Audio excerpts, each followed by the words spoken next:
Baiklah teman-teman, hari ini kita akan membahas oposisi bab 6 oleh Putri Nasari dan saya sendiri, Kainazar Kaspar. Bagaimana menentukan kebenaran dua pernyataan? Apakah benar keduanya, salah keduanya, atau satu salah dan satu benar?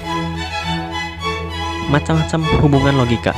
Yang pertama ada hubungan independen atau tak bertautan. Dua pernyataan mempunyai hubungan independen manakala keduanya menampilkan permasalahan yang sama sekali terpisah, serupa pernyataan berikut. Contoh yang pertama adalah kuda membawa Sumbawa kuat-kuat. Pernyataan yang kedua, pohon asam berakar tunggang.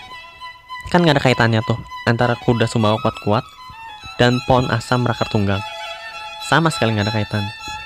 Dan contoh yang kedua, semua kelinci adalah lemah. Pernyataan yang kedua, semua kelinci pemakan daun-daunan. Kan gak ada kaitannya antara lemah sama pemakan daun-daunan. Bukan berarti dia lemah karena makan daun-daunan kan. Contoh yang ketiga, bahasa Arab adalah sukar, logika adalah sukar. Kan bukan berarti bahasa Arab adalah logika kan. Jadi hubungan independen punya tabiat benar salahnya pernyataan pertama tidak dapat dipakai menentukan benar salahnya pernyataan yang lain. Jadi ini nih, pernyataan pertama sama yang kedua tuh nggak ada kaitannya sama sekali gitu. Lanjut, yang kedua hubungan ekuivalen atau persamaan. Kedua pernyataan mempunyai hubungan ekuivalen manakala keduanya mempunyai makna yang sama, seperti semua besi adalah logam, sebagian logam adalah besi. Jadi yang awalnya semua besi menjadi sebagian karena semua besi adalah logam, tapi bukan berarti semua logam adalah besi, tapi cuma sebagian logam adalah besi. Jadi pernyataan pertama kalau semua, jadi pernyataan yang kedua jadi sebagian. Kalau pernyataan yang pertama sebagian, pernyataan yang kedua menjadi semua. Hubungan ekuivalen mempunyai tabiat benar salahnya pernyataan yang satu menentukan benar salahnya pernyataan yang lain.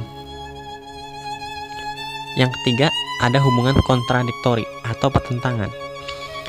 Dua pernyataan mempunyai hubungan kontradiktori manakala keduanya terdiri term subjek dan predikat yang sama tetapi berbeda dalam kualitas maupun kuantitas. Hubungan kontradiktori terdapat antara pasangan pernyataan A dan O atau pasangan E dan I. Seperti A, semua yang sukses rajin. O, sebagian yang sukses tidak rajin. Contoh yang kedua, E, sebagian orang saleh tidak penengki. I, sebagian orang saleh penengki.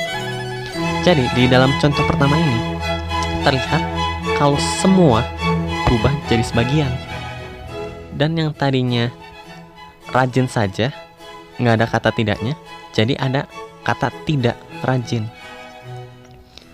Di contoh yang kedua, yang awalnya semua jadi sebagian juga.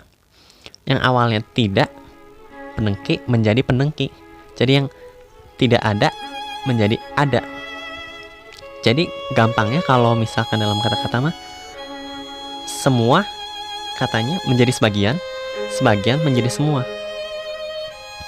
Sepasang permasalahan kontradiktori mempunyai tabiat bila satu salah yang lain harus benar, dan bila yang satu benar yang lain harus salah. Tidak mungkin benar keduanya atau salah keduanya. Yang keempat, hubungan kontrari atau perlawanan.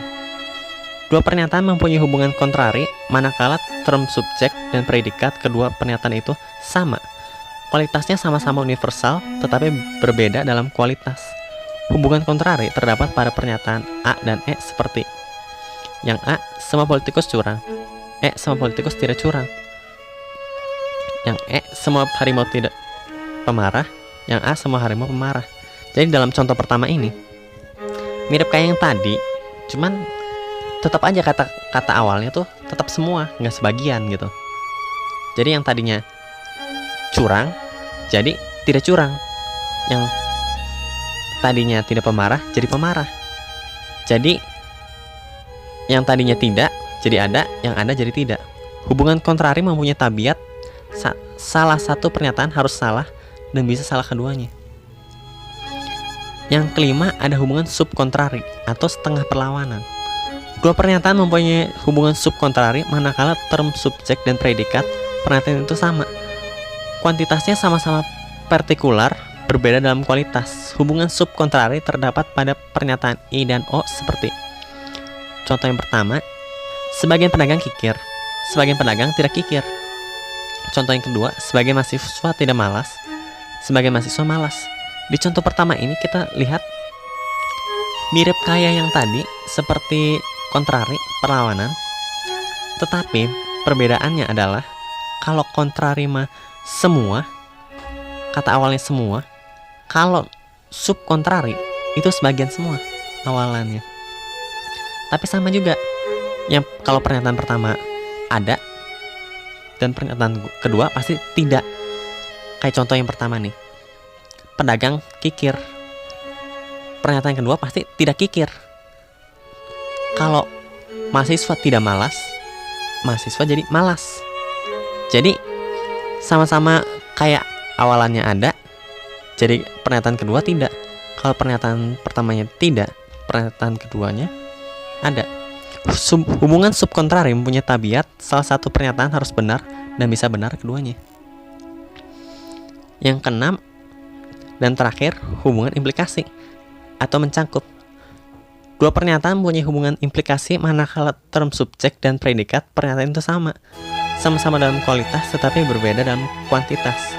Hubungan implikasi terdapat pada pernyataan A dan I serta pasangan antara E dan O. Seperti yang pertama, semua mahasiswa kompleks C rajin. Yang kedua, sebagian mahasiswa kompleks C rajin. Contoh yang kedua, sebagian patriot tidak malas, sebagian patriot. Semua patriot tidak malas, sebagian patriot tidak malas. Jadi perbedaannya sama yang tiga tadi.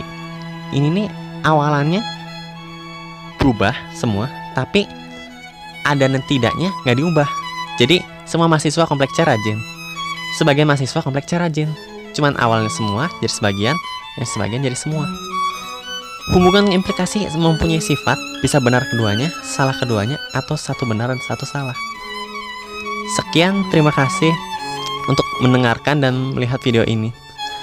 Jikalau ada pertanyaan atau ada yang bingung bisa ditanyakan di grup filsafat umum reguler pagi